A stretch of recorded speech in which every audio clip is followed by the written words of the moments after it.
నమస్కారం ఈటీవీ 360కి స్వాగతం ముందుగా ప్రధాన అంశాలు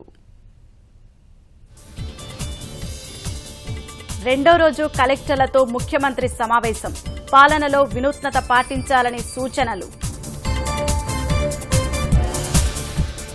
తెలంగాణ ఎంసెట్ ఇంజనీరింగ్లో 10లో 6 ర్యాంకులు మెడికల్లో 1లో మొదటి ర్యాంక్ సత్తా చాటిన ఏపీ విద్యార్థులు ప్రమాణాలు పాటించని ఇంజనీరింగ్ కళాశాలలపై చర్యలు హాజరు లేకుంటే బోధనా రుసుము ఉండదన్న గంట మహానాడు కోసం శరవేగంగా ఏర్పాట్లు వేదిక పటిష్టంగా నిర్మించాలని లోకేష్ సూచనలు అమరావతిలో ప్లాట్ల ఆప్షన్లకు గడువు పెంపు ఈ నెల 30 వరకు పొడిగిస్తూ సీఆర్డీఏ ఉత్తర్వులు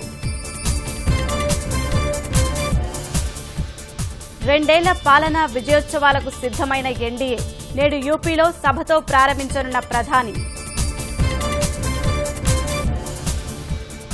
కోచ్లు ఉన్నత ప్రమాణాలతో వేసవి శిక్షణ మట్టిలో మాణిక్యాలు వెలికితీస్తున్న ఆర్డీటీ సంస్థ